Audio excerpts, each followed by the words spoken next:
خاي أسامة، ما هو الريسكين؟ دونك خاي ولا اختي باختصار، الريسكين هو واحد الدومين صراحة اللي قديم بزاف وباقي لحد الساعة خدام. هو تعديل على الألعاب وإعادة رفعها على متاجر الهواتف، سواء جوجل بلاي سواء اب ستور. يعني باختصار هو انك كتشوف واحد الكود سورس ديال واحد اللعبة ولا الكود سورس ديال شي ابليكاسيون معين، كتخدم عليه، كتيليشارجي ديك الكود سورس، كتموديفي عليه في الديزاين وفي الكود سورس بطبيعه الحال، وكتعاود ترفعه في جوجل بلاي ولا في الاب ستور، وكتربح. يعني من بعد ما كيترانكا، من بعد ما يعني كيتعرف ديك الاب ولا كتعمل له الاشهار، من بعد ما كيدخلوا الناس بطبيعه الحال كيستخدموا ديك الابليكاسيون ولا ديك اللعبه المعينه اللي انت خدمتيها، فكيكون واحد الاعلانات كيبانوا، فانت كتربح من دوك الاعلانات اللي كيبانوا تما، ولا كتربح من المشتريات اللي كاينه في اب ستور اولا في جوجل بلاي، في حاله ما نزلتي الابليكيشن ديالك ولا ديك اللعبه ديالك انها مدفوعه. هذا باختصار هو الريسكين صراحه.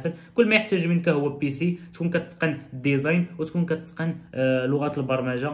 بالنسبه للاندرويد ستوديو تكون على الاقل كتقن الكوتلين او لا الجافا. الكوتلين هي اللي رجعت للجافا، بداو كيتخلاو عليها، فحاول ما يمكن تانفيستي في التعلم ديالك هو الاول، عاد تخدم في هذا الدومين هذا. وصراحه الدومين باقي خدام، دومينات اللي ما غاديش تموت مره. كما كنقول دائما ان الدومينات الكبارين ولا المجالات الكبارين راه ما كيموتوش، كيبقاو خدامين، كيتطوروا. انت حاول ما امكن تزيد تطور معاهم وغادي يجيب الله تيسير.